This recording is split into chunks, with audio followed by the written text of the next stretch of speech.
Okay, I'm back, and I've got another story for you. And this, again, was about this station that we had in Bakersfield, California. A previous employer owned a directional AM station that was in Oildale, California. Great vacation place.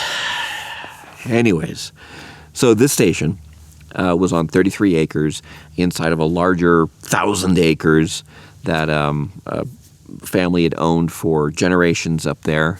Cattle ranchers, and so here we are with our 4-tower directional array inside of 33 acres. Now, this one is a little different. So we had just purchased the station, and the previous owner had not had any remote controls with it. And so because there's no remote control, well, you have to have a remote control in order to basically not man the site physically.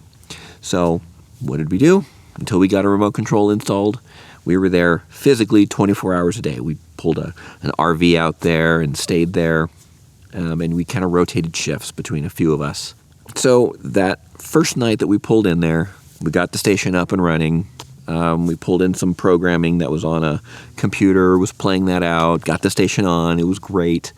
And we ate our dinner and then got ready for bed. But at night, it was August, I believe it was. Yeah, mid-August. And it was still warm. So, I'm sitting outside, and off on the east side of the property was this old oak tree and like a palm tree. Kind of random to have a palm tree there. But it was just kind of this empty field, and then that. And I remember looking at it and just kind of getting this weird feeling. I don't know how else to describe it. It was just a weird feeling. So fast forward about a week, and I'm there, and family had come up to visit me, and it's middle of the day, and let's go out and get some lunch real quick. We'll go into town. And as we're pulling up to the entrance gate, it's like 150 million degrees. It was so hot.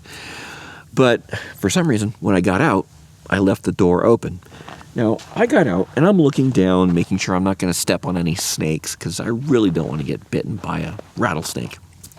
So I'm looking on the ground as I'm coming around the door to open the gate, the ranch gate. I hear a voice about 20, 30 feet away, thinking it's the landowner, and I hear, "Do you need help with that?" Just like that. "Do you need help with that?" And so I think it's the landowner, because he's been riding around, and we've been talking to him for, as he'd come by just to chat, and I look up. There's nobody there. There's nobody there. So I start turning around, kind of doing a 360, like, okay, is he in a different spot that I wasn't expecting? Yeah, no, not there. And so the person who was with me in the front seat said, "Who is that?" And I said, "Oh, you heard it too?" And they're like, "Yeah, who is it?" "There's nobody out here." So the direction that this voice came from was those trees on the east side of the property. I'm not saying it's anything paranormal. I'm just saying factually what happened. Come to your own conclusions. It was interesting. Never had that happen again at that site. Ever again. At least not to me. And the guy who was always there 8 to 5 Monday through Friday never mentioned anything like that happening to him either. So, what was it? I don't know. It was not. I know some of you guys are going to say, well, the AM in the fence, and no, it definitely was not that. I had the station going on in the car so I could hear it. It was different programming, different voice. In fact, it was music at the time. This was speech. So it didn't match, and I could kind of hear it in my other ear. So, don't know. One of those fun stories that you get to hear. All right. That's it for this story. Until next time, stay safe, stay healthy. Watch some of the other videos that I have on this channel. I have transmitter site tours, studio tours, tech talks, and more stories. So I'll give you some more, guys, more stories here in the future. All right. Bye.